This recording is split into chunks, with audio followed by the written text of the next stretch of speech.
Hello, this is Cathy Cassidy and I'm here to read you another chapter of Angel Cake.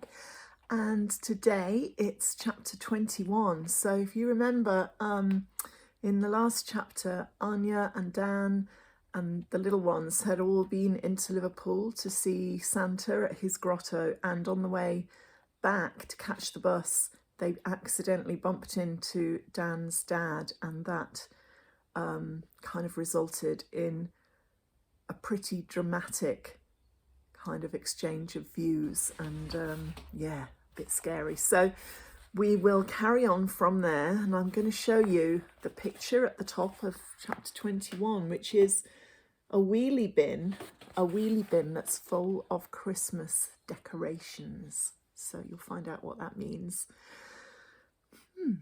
Mum is making honey cakes and the flat is filled with the rich, sweet smell of them baking. For the first time in weeks, she isn't working weekend shifts at the hotel. We'll have a proper Sunday, she says. I can't keep going at this pace, nor can Joseph. So today we'll have some family time, a good Polish dinner and then mass at the cathedral with our Polish friends. Where is Dad? Kasia frowns.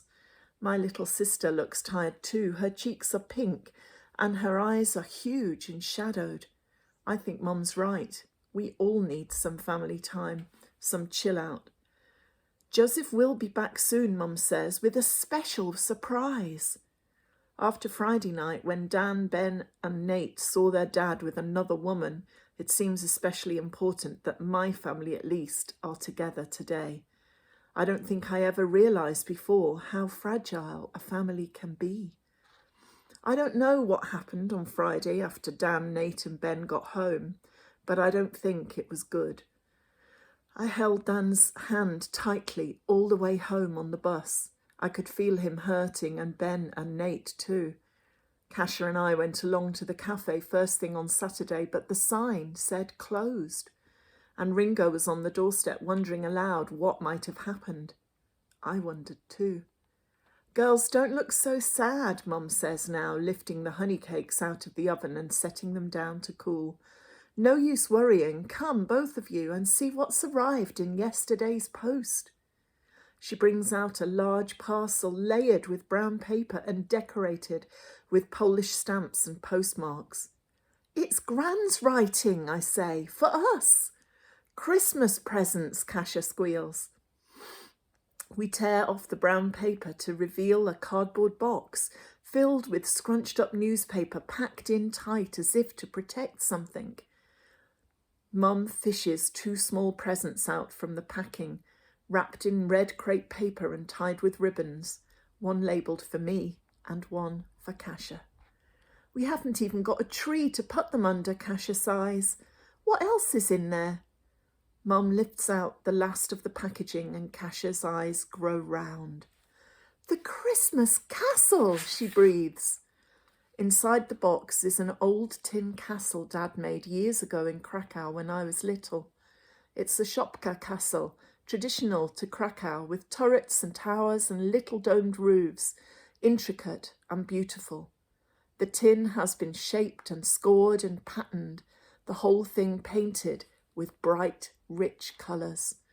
Every year in Krakow there's a competition to see who can create the best design, and back when I was 3 years old, Dad won the prize. He never entered again, but we took the castle out every December and sat it in the window with candles burning beside it to show that Christmas was coming. It brings us luck, Dad used to say. We couldn't take it to Liverpool, of course. It was too bulky to pack, and besides, other things were more important. We gave it to Gran and Grandad, and now they have sent it over to us just in time for Christmas and just when we really, really need the luck. Kasia and I carry it to the window and set it on the rickety side table there. It looks beautiful. In the bottom of the box, a silver star made of beaten tin glints brightly. The star, I grin. Again, made by Dad back in the days when he had time to cut and shape and pattern things from tin or from wood. The star sits at the top of the Christmas tree every year, watching over us all. There's something comforting about having our old things around us, even in this dump. But no tree, Kasia sighs. And right then the door swings open and Dad comes in, a Christmas tree slung over his shoulder. No tree, he echoes. This is the best tree in the city, especially for my girls. Oh, Dad, Kasia grins, it's perfect. Well, not quite. It's slightly lopsided and kind of bare and brown looking all down one side, but we wedge it into a bucket and edge it into a corner so you can't see the brown bits. Mum switches on the radio and finds some Christmas songs, and then we cut stars from white paper and make apple and orange slices to dry out on the radiator and string together with nuts and sweets the way we used to back in Krakow. Dad lifts Kasia up to fix the star on top, and finally I can see that this is the best Christmas tree in Liverpool after all. Have you seen the Christmas castle? I asked Dad. Gran and Grandad sent it over in a big parcel, so now we'll have all the luck we need. Dad frowns as if he doesn't believe in luck anymore, and I know he's thinking of happier times in Krakow when the castle glinted bright in the wintry sunlight and silent snow. Even I can see that it looks out of place here, perched on a lopsided table next to the drafty grey window. Maybe, Dad says, but right now what we need is some of your mother's stew with dumplings and rye bread, then honey cakes to sweeten us up. I'm not hungry, Kasia complains. I'm all tired and hot and achy. Mum rests a palm against my little sister's forehead. You're very warm, she says, and clammy. You don't look well at all. I hope you're not sickening for something, Kasia. She makes my little sister a nest of blankets on the threadbare sofa, settling her against the cushions with lemon squash and a warm honey cake. In minutes, Kasia's head droops and she is sleeping, one blonde curl sticking damply to her cheek. Oh dear, Dad sighs.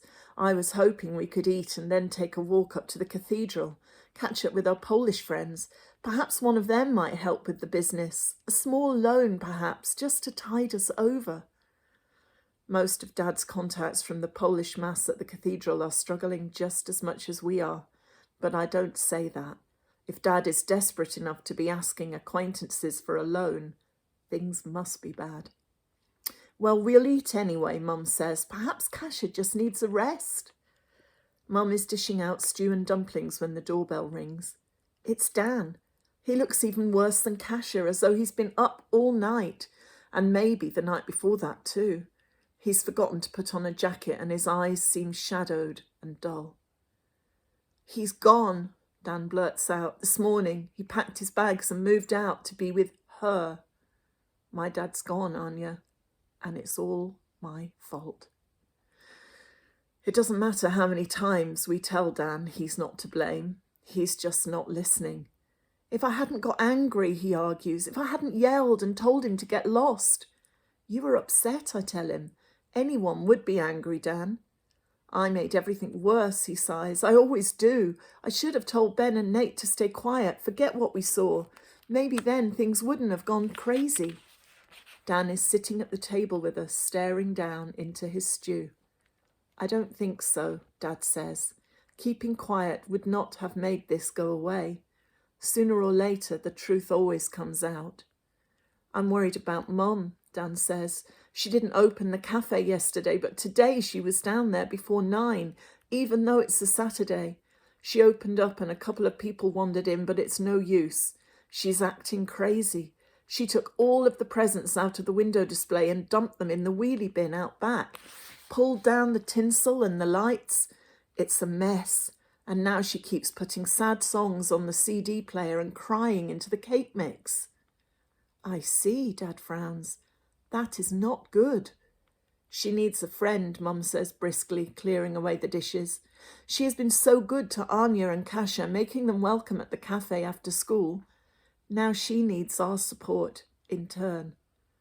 Mum wraps some honey cakes in foil and takes her coat from the rack. I will go and see her, Mum says. Tell her to be strong. She can get through this. Dad reaches for his coat. I suppose we can see our Polish friends another day, he sighs. Cash is not well enough for Mass anyway. So Dan takes Mum and Dad over to the cafe, and Mass at the cathedral and the chance for Dad to ask his friends for help with the business is shelved. I stay in with Kasia. She's still sleeping an hour later when Dad comes back in and scoops up the Christmas castle. I thought I'd let Dan's mum borrow it for the window display, he explains. I've cleared up the mess and rigged up some new fairy lights, and this will make a great centerpiece. And of course, it brings good luck. But Dad, I argue, what about us? Don't we need all the luck we can get? It's just a loan, Dad promises. It will be back in time for Christmas. And besides, you can't give luck away. The more you pass on, the more you get back again. I really hope he's right. So, there you go. That's chapter 21, and things are definitely getting very dramatic and very Christmassy. I don't know whether things are feeling Christmassy where you are just now. You'll have to maybe leave a comment on this chapter on YouTube and let me know how you're coping. But I hope you're staying safe, and I hope you're managing to keep a smile on your face for some of the time. I will see you tomorrow for more of the story. So until then, take care. Bye-bye.